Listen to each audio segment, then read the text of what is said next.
Hello everybody, it is Ask Dutch Anything, episode 71. This is the show where you get to write into the show via questionsfordutch@gmail.com and send in your best questions for the Dirty Dutchman himself to answer. So before we get to that, we'll do the quick version of the plugs. There is The World According to Dutch, Tales from a Dirt Road, both books by Dutch Mantell. If you want them unsigned, you can get them on Amazon. If you want them signed, you go to Dirty Dutch Mantell with 2 L's at gmail.com. Make your request there. He also has University of Dutch diplomas. He also has WCW trading cards and hats as well that he is selling signed. Right to that email, Dirty Dutch Mantell with 2 L's at gmail.com to make your request there. And one, I can't bother plugging my stuff, and the one major email for this episode or every episode of Ask Dutch Anything you need is questionsfordutch@gmail.com. Why are you are you trying to make your mustache conduct? Like two bits of wire? Yeah, I'm trying to join it together. That's different, huh? Mm.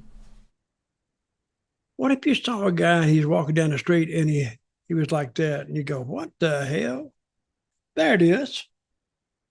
Not too bad. That's doable. Okay. Yeah. Okay. So from with that being said, I am going to come out on my diplomas. I am going to redesign my diplomas. So why? Because I want to. Right, okay, let's go. Right. First question. It's not actually a question, this first question. It is more of a correction. So James in Wakayama has written back and said, hello, James and Dutch. I want to follow up and clarify the Dutch Mantell Booker of the Year vote denial that we mentioned a couple of weeks ago, in case it gets out of hand. I put my hands up for being wrong on something. So apparently there's a bit of a correction on the person who wrote it. I checked the 2008 Wrestling Observer Newsletter Awards vote count. It seems that Dutch Mantell votes were accepted, but they were grouped with Vince Russo and Jeff Jarrett. So Russo, Mantell, and Jarrett is listed as coming in at number 8 with 12 votes that year, as far as Booker of the Year. Which sort of is a partial retraction, but it's also partially... Who beat us? 7 other people, apparently. I know, but I want to know who. Got it? Oh, this is Dave Meltzer? Yeah. We know the Japanese promotions are all 1 through 5. Yeah, most likely. So anyway, I thought it best mentioned that now. So, I mean, it's sort of partially retraction, but also partially, well, he still couldn't vote for you, and he wanted to vote for you specifically, and then Meltzer refused to let you be counted individually. Because he couldn't ascertain, he couldn't determine who was actually doing the booking. Yeah, despite the fact that he probably even reported that it was you in charge of the women's division at that time. We'd have to look through the newsletters, but I don't think anyone's going to do that. I don't give a crap. No. But well, you'll like this anyway. Graham writes in and says, hey guys, recently on Something to Wrestle podcast with JBL, he discussed doing the Nazi salute in Germany. What do you think of the following explanation he gave? So, this is what he said. In hindsight, people kind of made up what happened and didn't happen, Layfield said. I had done the Nazi salute as a way to get heat, same as Fritz von Erich did it, same as Baron von Raschke. I wasn't the only one that day in the match I was in. The heels used to do it all the time, and it wasn't that big of a deal. People said it was illegal. It was not illegal. It was part of entertainment, so therefore it was exempt. But do you remember this story coming out at the time? Oh, yeah. That was a Meltzer story, right? I mean, he probably reported on it, yeah. Oh, yeah, and said he could be arrested and, you're not supposed to do that. It's breaking the law. But John's description of it or definition of it, it's entertainment. But I wonder, could you have been arrested for that? I guess out on the street you could have. Yeah, out on the streets, yeah, absolutely, especially as part of, a group or a gang or a political ideology, absolutely. But I guess entertainment has its exemptions from that law. Well, I toured Germany with JBL. I don't remember him doing the Nazi strut or the Nazi salute over there. I don't remember him doing that when I was with him. Maybe it's because I was doing it outside. And I said, let's don't do the same thing. I'll do it, I'll do the strut and you do the salute. How about that? The goose step. But there was a lot of attention about that. And John, he don't give a crap anyway. But he's probably right that you could claim it to entertainment, but I don't know what their laws are. So what you're doing, you're going to a foreign country that was the home of the Nazis, and they have, I guess, strict laws regarding that now. So I don't know if he could have been arrested or not. And he could have claimed this in the form of entertainment, but if you have to claim that, you're already in a courtroom if you're claiming that. So let's see if we can avoid that and just, hey, John, would it be too much to ask for you to stop doing it? And take that. I'm not even going to say that. That would be be too much. I figure he used to do it when he was working for like Otto Vance and stuff like that. So, but there's a difference between doing it in a tent, untelevised, and then doing it. Well, in fairness, it was an untelevised WWE show that somebody snuck a camera in and filmed it, and then, John lost his job at CNBC. I think was it CNBC? Yeah, as a financial analyst. He was a financial analyst. Why did he lose his job there? Because that story got out and they fired him. It did. Oh yeah. So they canceled him. He was cancelled, indeed. I remember when he was doing it. I never saw him do it, but John was always interested in the stocks anyway. Used to talk about them. So he said, you need to do this, you need to do that, and blah, blah, blah. And I said, what I need to do is start getting booked a little more. That's what I need to do. And he said, yeah, and you got a point. But I'm glad John came out with that disclaimer. Yeah, absolutely. Thank you, John. Next question. Human Shield says, Gunther was on the Ariel Helwani show. He believes Triple H helped save pro wrestling and also revealed he signed a new contract with WWE, has a bus, and never even considered going to AEW. And he writes, ouch, on that. But as Gunther, would you even consider going to AEW? I mean, WWE is using him great. He would go to ECW and die the death of a dog. We would. ECW closed in 2001. Oh, you said AEW. I did. I hope I did. Did I say ECW? Yeah. Okay. My mistake. Yeah, he would go to AEW and just die. But in WWE, he's doing great. I think he's one of my favorite performers in WWE is when Gunther comes on, and I've already nailed him for those that remember the second coming of Johnny Valentine, because he is. I think that people kind of believe in Gunther. I'm sure that the CM Punk slap that he took from Gunther, did you see that? Yeah. He rolled up on the mat and went, oh my God. And he stepped in. That was funny. But Gunther is, I think, one of their big acts, will be their big act for a while. And I think you will see the title around that guy. Somebody wrote me the other day and it says, have you ever heard a stupid statement like, he doesn't need a belt? You've heard that. And I don't think it's stupid, really, because a lot of guys, if you get over without it, you don't have to worry about dropping it or angling with it. A prime example of that is Jimmy Valiant. Jimmy Valiant, people would stand up.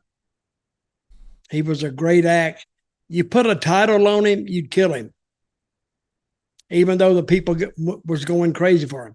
You put a title on where he has to defend the title, And I think the title loses it loses the prestige it once had, because Jimmy basically is a carnival act, but the people enjoy it and they like it. And there's say another Scott Hall. See, Scott Hall is not the type who could do those 30-minute matches, those 40-minute matches, because that's what, as a champion, that's what they got to do. But he's over like he is. So if he's over, don't disturb it. Don't try to go back and reinvent it. I'm going to go back to something that you said beforehand in a minute. But once again, because we can't help but bash Dave Meltzer on this show.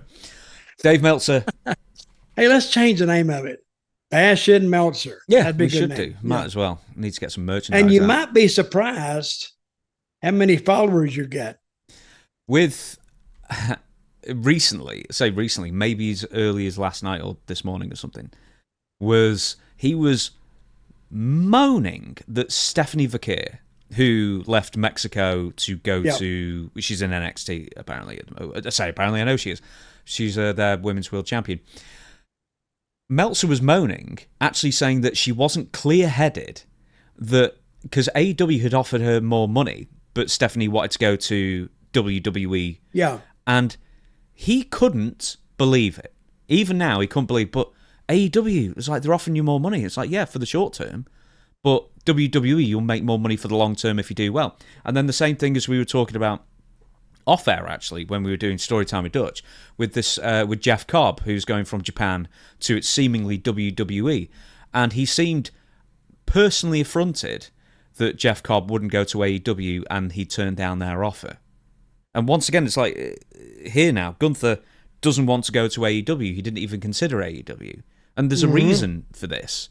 Because WWE, and it's almost like, well, some people want to go to WWE, because, it's the established brand. It's like, yeah, it's established because it's been there for over 60 years. Yes. And that is the company that people have dreamt of working for their entire lives. AEW hasn't been around enough to dream about working for them their entire lives. But see, AEW, they don't have the prestige or the background. They're a distant number two. It's how it is. To compete with WWE. Now, they might have the money and they might have the media connections. They may have all that.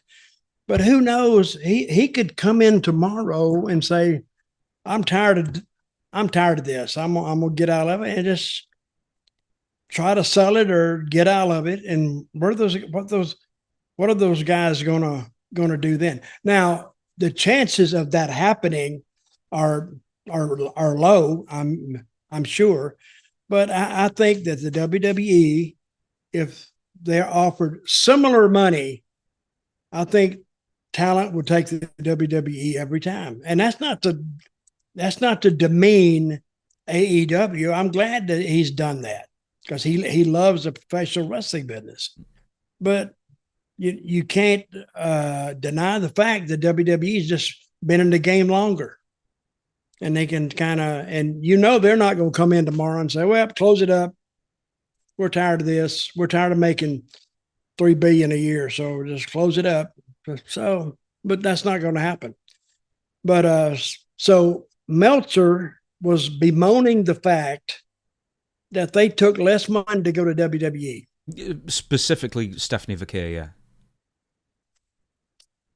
And look at how most of the women are used in AEW. I mean, here's another one. Mariah May. Now, you'll remember Mariah May, beautiful girl. I think she's like London way or whatever. She was born. She was the AEW Women's Champion for months. Tony Storm beat her.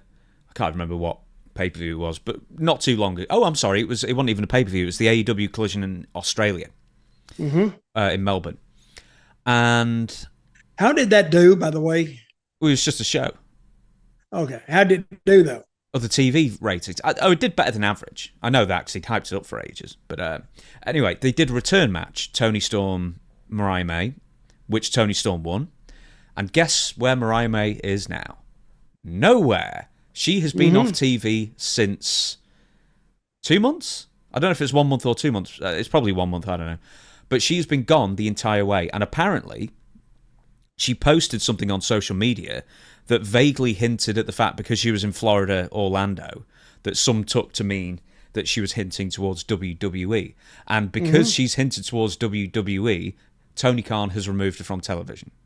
So if Stephanie Vaquer did the same thing and went to AEW, yeah, you might get more money in the short term, but guess what? You won't be wrestling very often, and it's more likely you'll just be taken off TV at Tony's whim as well. Well, I don't. They can do what they want to do. That's their business. But talking about AEW, I remember I told you I've been hitting the head a couple 100,000 times. That's why sometimes my thinking is altered. But the Toni Storm, her newest gimmick, her newest character, was the 1930s or 40s movie star. She does a fantastic job with that. I don't know who writes it for her. If she may write it for herself, but she is highly, highly entertaining. So I think WWE. Let me ask you a question. Wait a minute. WWE, they've seen the Toni Storm movie star act. If they took that to WWE, but can they? But there you go. What I'm saying. Can they? Can they even do that? Depends on who created the character. It depends on the company the character is created. Yeah. Doesn't matter. If she's on AEW TV, they own that character unless, and she better be assured of this, that she can't use it somewhere else. Because if it appears on an AEW show, that becomes their property. Yes or no? Generally speaking, yes. I figure probably so as well. But the thing is with AEW is that so few of them seem to have like defining gimmick characters like that. Yes, but this one does. Yeah. The older movie star talking, I mean, and she's entertaining as hell. So if I was, or somebody needs to tell her this, unless she's already figured it out, she needs to have something written down that they don't own it, because that's a great character just to give away to the people that own the TV station or the company. So her name is still Toni Storm, right? Yeah, she was Toni Storm in WWE, but she was, like NXT level. In WWE, she never really did anything. Okay, but that's what I'm saying. But I hope she owns it, because it's a very entertaining character. Yeah, absolutely. Next question. Gino says, I'm wondering if Dutch knows of or worked with a wrestler named Tom Boogaloo Shaft. It seems he worked in a few territories and, while remembered by hardcore fans, is rarely discussed, which is a shame since he gave a great promo where his mouth ran a mile a minute. I'd love you both to react to his promo, as it's absolutely amazing. Tom Boogaloo Shaft, do you know this guy? Yes, I do. Before we watch this, have you got any stories about him? He was tough to work with, but he gave a hell of an interview. And I'm thinking of where I remember him from. I don't know. Let me see him. Okay. This will jog your memory one sec. Okay, here he is, Mr. TV announcer. No time in dispatching of the Patriot. Now, let me tell you one thing, Mr. TV announcer. The Patriot was a tough guy. I eliminated what I'm no doubt. I should pause this right now. He is Ahmed Johnson levels of intelligible. And the audio's bad as well, so. Dirty, flag carrying sucker. Now, Sweet Tan, you gonna be the next one. But what you gonna make me do? You gonna make them have to put me in jail for doing something really bad to you. That people calling me a bald-head geek. Let me tell you something. My name is Too Tough Tom Shaft. I'm 282 pounds. I'm not your truly walking brown eye, a sugar-coated, sweet-loving, hugging soul. I got more love for that sweet Gene and Van Camp ever dreamed of having poking bean. I'm 58 inches across my chest, and I don't feel nothing but the good Lord in there. If I eat lightning, clap thunder, walk through the graveyard, put the dead on the wonder. This is for the whole world. Don't start a rooting and shooting. There won't be no cutting and shooting. Don't start no slipping and sliding. There won't be no ambulance driving. Like I said one time, I said 1 million. I'm so doggone bad I'm in front of myself. I ain't cut me when I do wrong. I ain't razor blade biscuit. I chew bubble gum. Anything the whole world can't stand. Then please do bring me some. You see the people out in bald head geeks, they think they're going out and be loved by me tonight. But let me tell you something, baby. You just don't fit. You're 96 class. You gotta be number 1 class to fit with Carmel South Boogaloo Shaft, which is known to the world as the Red Blood Shaker. There you go. He eats razor blade biscuits, Dutch. Yeah. Oh, I know the name, and I'm trying to think. I don't know if I worked with him or not, because he's a pretty big guy. I would have remembered him. Where was it? Where was that interview done? God, that was like an indie or something, wasn't it? I don't recognize the background at all. It wouldn't have been like a Fuller Territory or something, would it? No, but I think it was or Alabama. Alabama or Mississippi.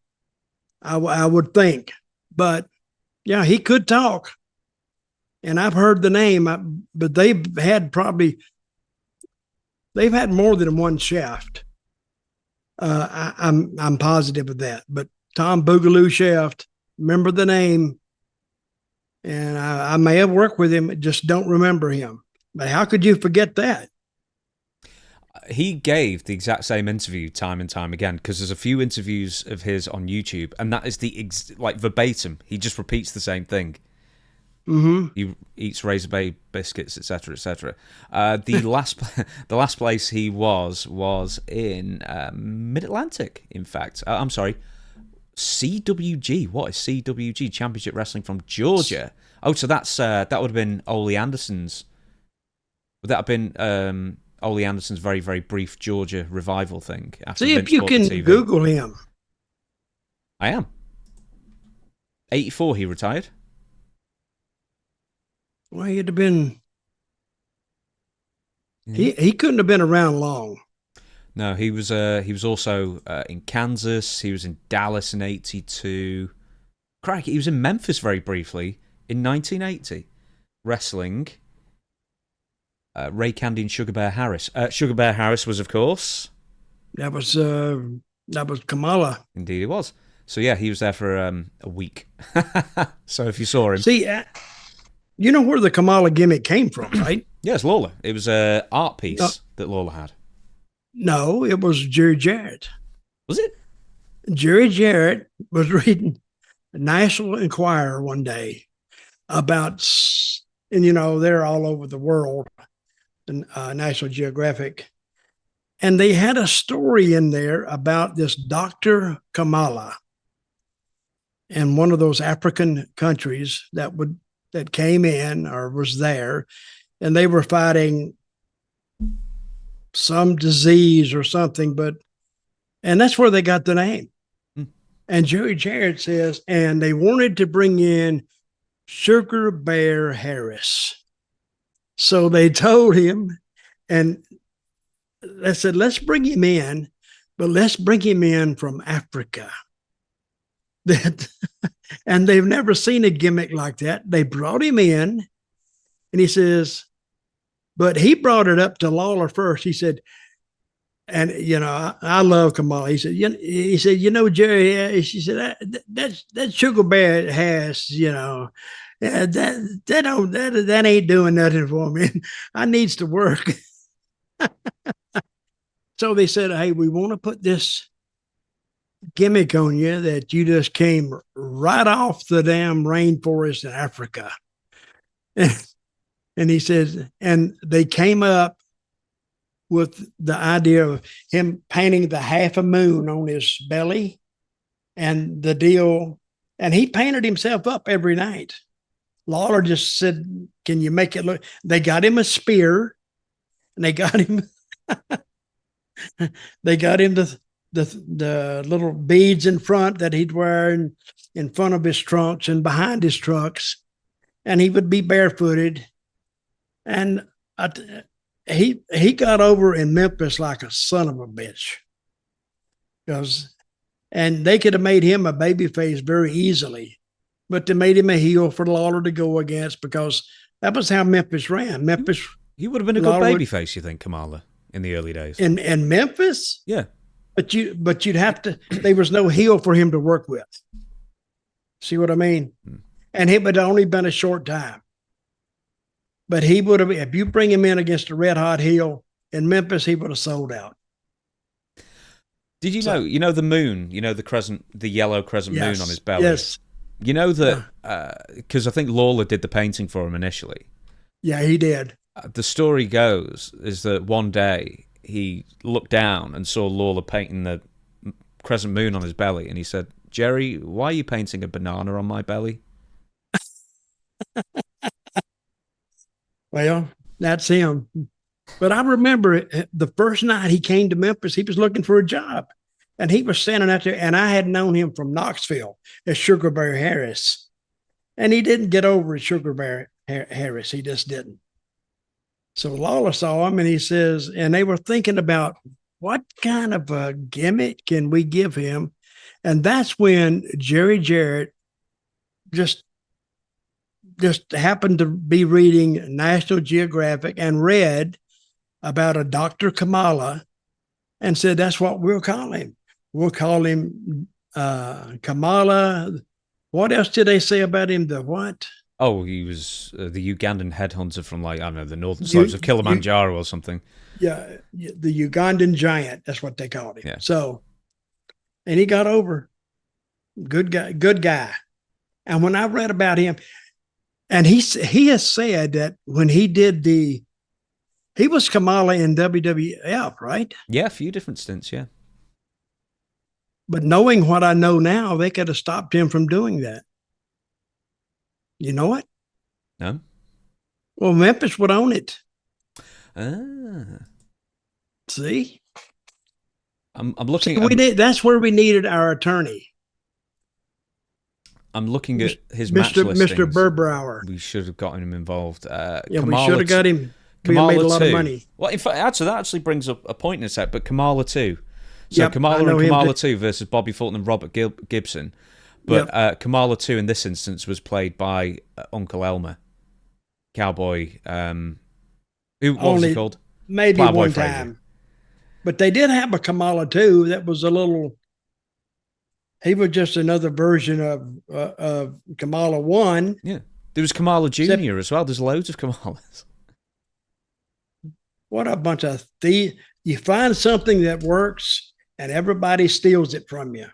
Mm. So, but Kamala 2 was it was some other black guy in Memphis. And he was so happy to be Kamala 2. You see him at some show and he's walking around and he loved that. But when he come out there, they never had another character in Memphis or anywhere that I can recall like Kamala. He had just a unique gimmick and it got over. Yeah, as I say, there's quite a few people who was Kamala. There was also one, Kamala, billed from Hackensack, New Jersey. I thought you were going to say Hackensack, Mississippi. No, he's not there. So one night I was supposed to wrestle.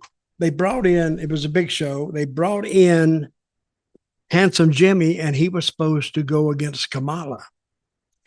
Something happened the weekend prior but Kamala got hurt. I mean, Jimmy Valiant got hurt or he couldn't travel or something. So we got there and I took Handsome Jimmy's place. Now, up to this point, Kamala was beating all the baby faces. He was beating Steve Kern and he was beating Bill Dundee and the other Kern's partner, Stan Lane, and he was beating all the baby faces. So when Jimmy Valiant didn't make it that night, Jerry Jarrett said, Dutch, you're gonna be with Kamala tonight. I said, okay, no problem. I said, what do you want? He said, I want you to get a DQ. I said, and I expected, I said, wait a minute. I didn't mind, putting over Kamala. And I asked him later, about 2 weeks later, I said, but we got a DQ where he was beating all these other baby faces. He didn't beat me. We got a DQ. And I asked Jerry about 2 weeks later, I says, and this taught me something. I says, Jerry, why did you have me get a DQ when you were beating all the other baby faces? But when it came to me, we got a DQ.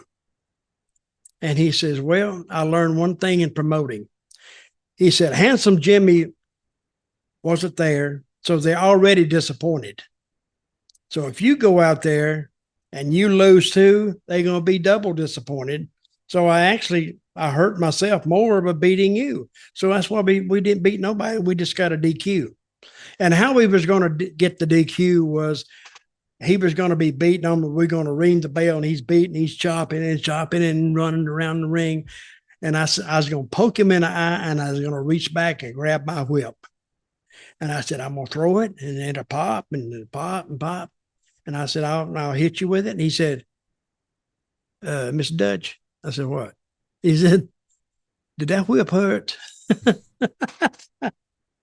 I said, no, it won't hurt. He said, okay. And I told him, I said, I'm going to throw it behind you. It'll pop behind you, and you'll feel it just a little bit. But, it's not like you're getting strapped at the cross or something. But he said, okay. And he went and did it. And we had a great match. It went about 10 or 12 minutes, and the people were involved in it. And so, but when he asked me, he said, that whip hurt. I said, no. And what did he die of? Didn't he have limbs amputated at one point due to diabetes? So, it's probably. He had diabetes, yeah. But I wonder why he couldn't control that. I don't know, a weight thing, I guess. I'd have to look into it a bit more. You know that Kamala wrestled in the UK in 1981? He did a tour of all the towns just for seasoning. He did? Yeah. Sell out? I think he was just another guy on the card, I think. But oh, okay. Yeah, no, he just needed to get some. But he didn't go as Kamala, did he? No, this is pre-Kamala. Oh, he was Sugar Bear Harris. Yeah. Okay. There we go. Due to COVID-19, he started experiencing complications from his diabetes, and then he went to cardiac arrest. August 9th, 2020, age 70. One more thing is that he's going into the WWE, whatever, not the main Hall of Fame. He's going into the Legacy Legends. Wing. Legacy Wing, which means nothing. Well, basically, you get a 1-minute video and see you later, I think. Well, he deserves that. But he did tell me one time, he says that he wasn't getting the money that the regular main eventers got, or what he heard. But he doesn't know that. But somebody had told him that he wasn't making the same money as his opponent. So whatever that means. But it was all new for him too. So he didn't know if he was getting the money that the other people were getting or not. He just heard that. But I'm sure he didn't get the same money as, nobody got the same money as Hulk. Or Undertaker or whatever it was, yeah. Yeah, so. Right, we will move on. Bogdan from Ukraine says, Mr. Dutch, recently we've seen... where? Ukraine. Ukraine? Oh, yeah. Wow. Recently we've seen Chavo Guerrero Jr. returning to TNA, which had me thinking, why didn't he become a huge star like his uncle, for example? Of course, he had some success in different companies, but it always felt that he never achieved anything really big. And I have to agree with that. I thought Chavo just seemed to just peter out after a while. I don't know why. Well, he just, the name, especially the last name, but he never achieved anywhere close to the notoriety of the other Guerreros. Who was the youngest one? Eddie. Who? Eddie was the youngest? Yeah. But the thing is, that's apples and oranges, though, because, apart from the fact that Eddie was one of the greatest wrestlers of all time, he was also one of the most charismatic. Yes, that's what got it. Because he was... What, he's like 5'6", 5'7", maybe, and it didn't matter. He's taller than that, but not much. But his character was the overriding factor of all that. Yeah. Because he connected with that crowd. He would stand over there, and he had a comical face when he grinned too, so you had to like him. And the crowds they loved him. So, and Chavo or none of the rest of them even came close to that. The name especially with the father. It's a legacy name in Mexico, and he took it to WWE, and he was over like a son of a gun. He was over like Flynn, as they say. There was that time that Eddie died, and at the time Chavo was portraying a character called Kerwin White. Do you remember this? No, He dyed his hair. He went as a Caucasian guy. Yeah, with a sweater around his neck, playing golf. It's not entertaining though. That was hilarious, but it was hilarious for someone who was on the absolute bottom of the card, and he was never going to go anywhere else. And then, like, when Eddie died, they like immediately erased that character, and then they had Chavo. You know, they did a tiny bit with him, you know, sort of as tribute to Eddie, but then it seemed that all of that goodwill that Eddie Guerrero had then built up all went on to Rey Mysterio instead, who obviously, you know, is the bigger star and the greater talent, I suppose. So, and then after that, Chavo was just there, just floating around again. So you're saying that Rey Mysterio inherited some of his overness from the lack of an Eddie Guerrero on the card or on the TV. Specifically because Eddie died, because after Eddie died, then in storyline, Rey ends up going in the storyline with Randy Orton, and it's all constantly mentioning Eddie, that eventually would culminate in that WrestleMania with Rey winning the title, the world title, one of the world titles anyway at the time.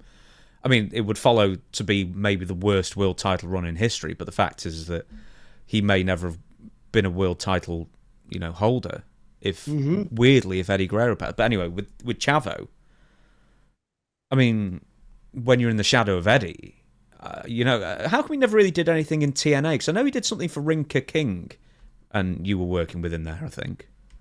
He was just there, really, basically, because Ring Ka King, if you want somebody over, I've never told you this or anybody, but we went over there. We took a group of wrestlers, some talent from TNA over to India in Ring Ka King. That's what they called it. And I don't know what the KA means, Ring Ka King, but they had only been trained for like a month. Those guys were like greener than grass. They didn't know anything because they ran they ran an ad. We're looking for participants in the show. And they told them what it was. And I forgot who we sent over there. I remember now. We sent my friend from Puerto Rico. He was a friend of I can't remember. He owned IWA. His name starts with an S, I think. Savio. We sent Savio Vega, and I forgot who the other guy was. We sent him over there to train these wrestlers. And he only had like a month. So, and he did what he could. And actually the talent wasn't that bad. And I remember the first match we had, the little TV studio was actually a big studio for a little wrestling studio, but they could get probably 300-400 people in it. And they were told to cheer, stand up, clap. That was all. And they paid the audience members to come in. And they'd bring them all together, and they said, when this guy claps, you clap. When he goes boo, you guys boo. And whatever he does, you guys do. And they did it. And we'd go in there, and I went down there. We were there 10 days. And we did about, we were going to do 26 episodes, not in 10 days. But this was before Christmas, and I think 2011, 2010. And we did half of them. We did about 12 episodes. And then we are 13. And then we came back, and after the New Year's, we came back and we did another 13 episodes, and we were done and left. But it was interesting. I got to see India and got to understand some of the country. And we were staying in New Delhi, but we had to leave to go to another town about, 40 kilometers away. I don't know how much that is in miles. No, 30, something like that, 28. And we stayed at this hotel, but I never will forget, we was riding to wherever the hotel was, monkeys everywhere. If you stop, monkeys would jump in your car and try to steal something. So you better roll the windows up or you're going to have a car full of monkeys. And they were all over the place. So that was my impression of India. Next question from Bill. I recently purchased Charting the Territory Central States Almanac covering 74 to 76. One of the more surprising finds in the book is how much better St. Joseph, Missouri drew than Kansas City. Much better. I know St. Joseph was home to Harley Race, Wiskowski, George and others, but why was this so? Did St. Joseph have a better atmosphere than other towns? Do you remember St. Joseph? I remember St. Joe very vividly, by the way. How come? But I think both of them sucked. Kansas City didn't draw, and St. Joe didn't draw much better when I was there. I don't know. They were both older buildings, I think. You would think Kansas City is Missouri, and what's the other state they're in? Kansas, I guess. Kansas City. But the Kansas City, I think, arena in Kansas was in Kansas City, Kansas. It was on the line there. And then, of course, St. Joe, Missouri. But I didn't really, both of them drew equally bad. And the only thing good about St. Joe is it was close. Very, very close. It was like 50 miles. And I think St. Joe had their own TV. So maybe you were seeing Kansas City had a TV and St. Joe had a TV. Because I remember doing them, I think. That's been so long ago. That was probably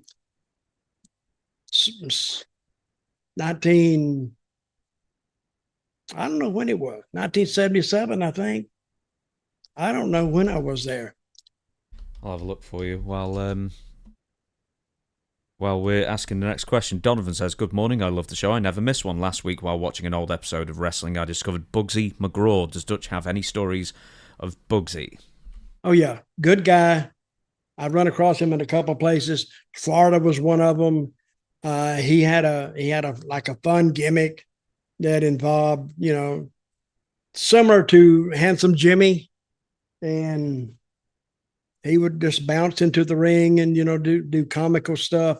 But the people liked him, and he was a good guy. I remember him. I don't remember him being in any strong angles, but he was probably in some I didn't pay attention to. I never did an angle with him. But as far as I can recall, people loved that guy. But I didn't know anything about his private life or anything. He would just he would come on his own with some. He was a baby face. I was a heel, so I didn't travel with him. But good guy. You were in Central States 75 and 76, and also you went there very briefly in 1988 to wrestle the father of Chavo Guerrero Jr., Chavo Guerrero. How about that for a callback? I was there in 1988. 1988, you wrestled Chavo Guerrero, Kansas City.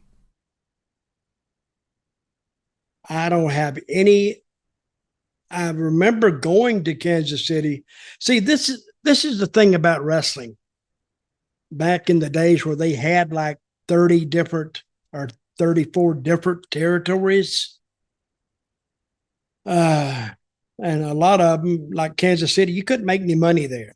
It wasn't there.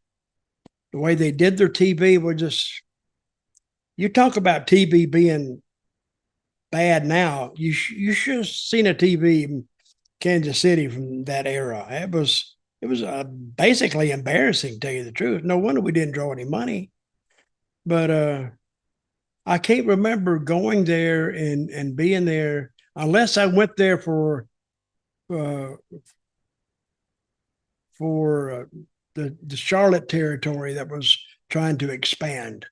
Well, I'll tell you what. I'm gonna tell you. So you went from Puerto Rico to Kansas City because you wrestled Pez Watley that night, I guess, and then you went straight to Kansas City for one match, I guess, or just like a short run and just one match, it seems, because straight afterwards you end up in Marietta, Georgia, wrestling Steve Pritchard and Mr. Wrestling 2 in Southern Championship Wrestling, which is WCW, before they became, I think, WCW, I think they may have been whatever the company was called before. That was Jim Crockett Promotions. Yeah, that's where I was, because they ran it in there and it was a one-night deal. I was in and out. Right then, next. Because I was with Pez in WCW too. Next question, Joel. When I was a kid, I lived in Alexandria, Louisiana from 86 to 90. My dad and I would go to the Coliseum and watch wrestling. He has my sympathies. You have Dutch's sympathies. Unfortunately, I can't remember anyone that we saw, but was wondering what are your memories from wrestling at the Coliseum and being in that area. Well, there you go. Alexandria, Louisiana. What was the problem with that then? Well, it was just it was a nice enough town, but it was the center part of Louisiana. You would think, well, if you go to Louisiana, you live in New Orleans, but you don't live in New Orleans, because that was almost as far, not as far south as you could go, but you were way down in the Delta. I mean, say let me put it. Here is Louisiana right here on my hand, and Louisiana, Alexander was right in the middle. New Orleans is way down here, and this is the Gulf of America. Used to be Gulf of Mexico. They just changed that, and it was the Gulf of Mexico. Gulf of America is right here, and New Orleans was down there. But it was the most centralized point in the territory at the time, and from Alexandria, you could go to Oklahoma, still a long way. You could go, New Orleans wasn't too bad. Houston, we made Houston too. That was a pretty good trip. But all the trips in Louisiana were like, they were killers. I mean, guys like Jake the Snake and Ted DiBiase, they were like Louisiana favorites. They came out of there, and I don't know how they dealt with those miles year after year. And they were there for, I don't know, 5 or 6 years.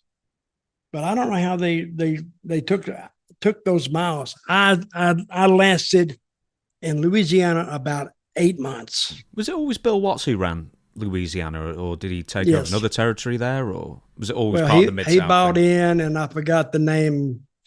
It was Tri-State at one point, wasn't it? I don't remember who had it before, but he bought it, took it over, and actually got it up and drawing. And was it Leroy? Leroy McGurk, was it?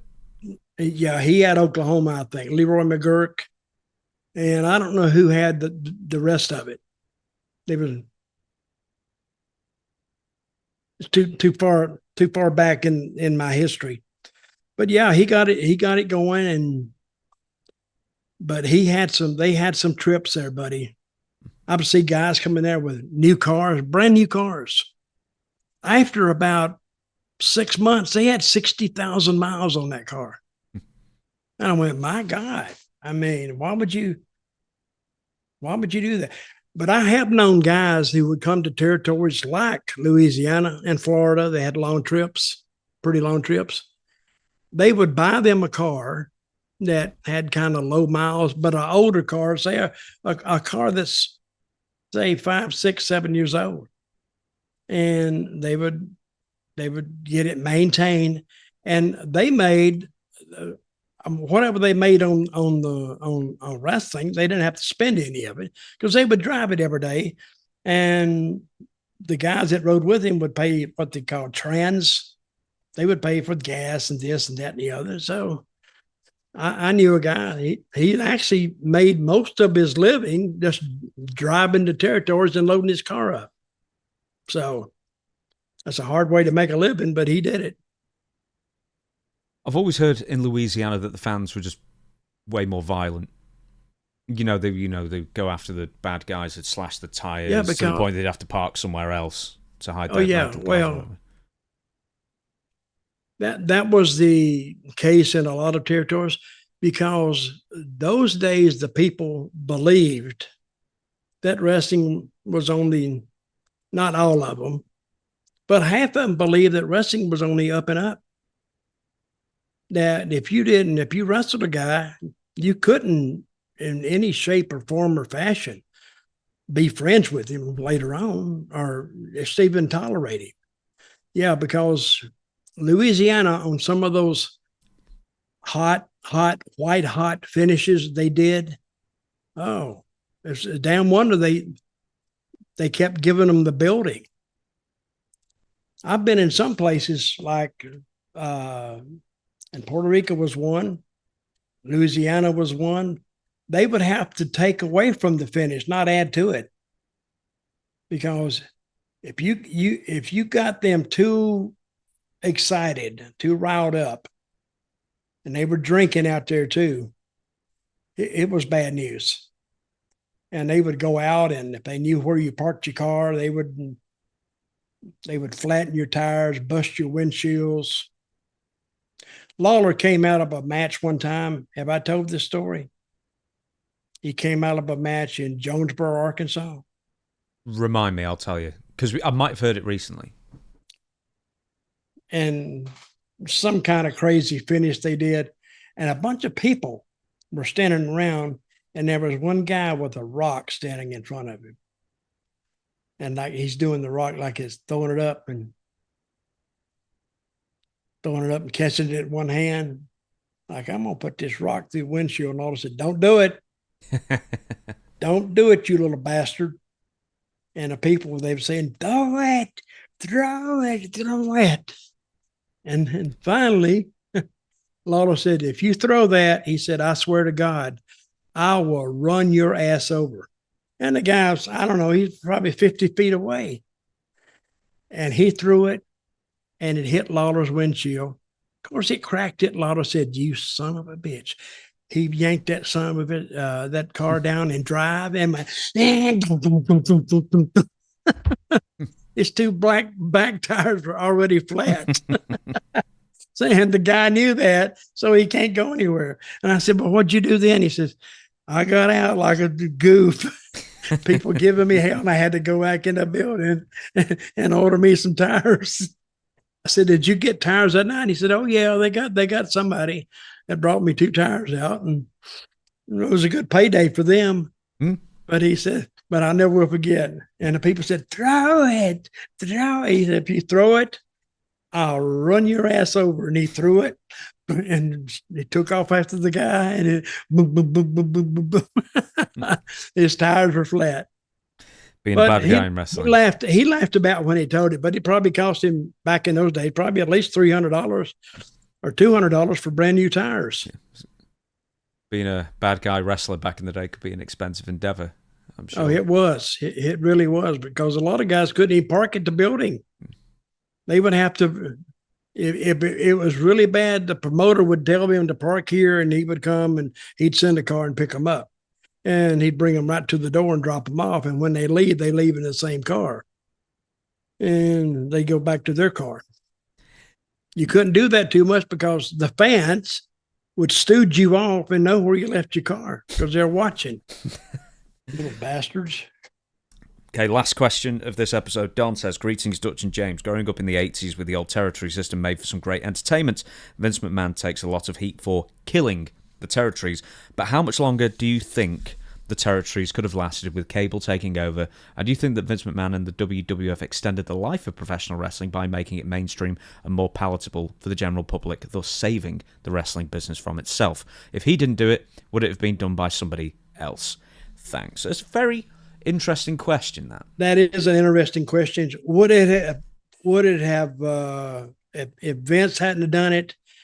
I think somebody else would have had the idea. I don't think they would have been successful. Like Vince. Did they already tried though? I mean, the AWA at one point tried it. I think Ole Anderson and Georgia Wrestling had tried it because they were on cable first, of course. You know, there were attempts before Vince. But they only went cable because Vince went cable first. That's not true. Vince went cable again, and so they said, "Well, we got to fight him. We'll go out here and we'll go cable over here or over there." No, because Georgia Championship Wrestling was on cable before Vince, and Joe Blanchard was as well on USA Network. Okay, I got it, but I don't think it would have changed the future of wrestling. Because Vince had a different way of presenting it. He had the music. He had the lights. He had they were presented as stars. It's hard to bring a studio show in from San Antonio and have him compete with the Madison Square Garden crowd. It was just the way it was presented, and it looked big time. It looked Hollywood, or it looked New York. And wrestling, we have tried to kill it ourselves ever since I've been in it. 60 or 70 years. Well, I hadn't been in that long, but we've been trying to kill this business for at least 60 years. It's not dead yet. But Vince brought a different presentation, and the guys looked better, and the TV looked clearer, and the announcers were better, and just everything was better about it. So read the rest of that question, and how much would it be? No, that was basically it. I mean, did Vince McMahon actually save the wrestling business? Because the wrestling business, if nobody had taken it national, would have remained regional and basically died out. I think he did. I think he did a lot for wrestling that he doesn't get credit for. But yeah, I think he did kind of save the wrestling business in a way. But who knows what would have happened. But I don't think the business would have been as big as it is today without Vince. Okay, so with the territory specifically, how much blame does Vince deserve? Because you said before, and it's very true, that on previous episodes, how you can't go back on the farm once you've seen Broadway, that kind of thing. Mm-hmm. But he put on a better product, a more not even just glossier, big time, better production, way better production than anything that had come before it. But Vince also did raid a lot of talent as well. I mean, a great example is the AWA with Hulk Hogan, Dr. D, Mean Gene, Bobby Heenan. There was wherever Roddy Piper from Portland, wherever he was, on Mid Atlantic, I don't know. And look at Bill Watts' territory, Junkyard Dog. I mean, they never recovered after Junkyard Dog left. And Ted DiBiase, Jake Roberts, Jim Duggan after as well. Yeah, he took them all. Yeah. So, but what they couldn't do when you gut a territory, it's like gutting a football team. If you take the quarterback and the leading, receiver and two great linebackers, well, that's what propelled the team. If you take that away, you're gonna get scored on, and you're not gonna win. He took everybody who was anybody. That's what he took. So all of a sudden, say you're a fan down and you're watching Mid-South show, and you're sitting down here in Louisiana somewhere, and all of a sudden, Junkyard Dog's not there. The show's not the same because Junkyard Dog was a staple on the show. Or Jake the Snake, Ted DiBiase, Dr. Death. He took them all. And if they're not there, that's why you watch the show. And if they're not there, now they're trying to get you interested in other people whose background and resume didn't match up to anywhere close to these guys. Well, you're not going to watch it anymore. But all of a sudden, they pop up on his TV, and he said, oh, now I know where they went. That's why you start watching him. And he like Dusty from Florida, took them all. And like you said, he took from AWA, and he took all those guys. And Pat Patterson from San Francisco, and they were the same thing. Say in San Francisco, it had its local wrestlers, but when you took them and they show up on WWE, that's where they went. So now, quite naturally, if you're a wrestling fan or a fan of that wrestler, you're going to start watching that. Do you think that when someone had a run on WWF television for a couple of years and basically they were let go, they were fired for whatever reason, it almost seemed like when they were fired, it completely ruined their value anywhere else afterwards? So, I mean, you can name any number of people from Honky Tonk Man, even Don Morocco, and he was like in the best shape of his life and everything. But as soon as he left WWF, he bounced around a bit and then just retired. Yeah, and there's other people like that. So it's like WWF. George the Animal Steel said it best. The WWF machine, the television, eats you up. And it will eat you up until there is nothing left, and then they will get rid of. They'll put a bullet in your head, and it ruined in a weird way. It ruined a lot of careers, as well as ruining the territories from where they were raided from initially. Well, I see what you're saying, and I'm going to agree, because I've seen a lot of guys leave WWF and go to a local territory, and it's like almost they weren't even over, even to the local crowd who's watched this guy, because he's not wrestling the same guys. And it looks like it's sad to see it. Let me say that.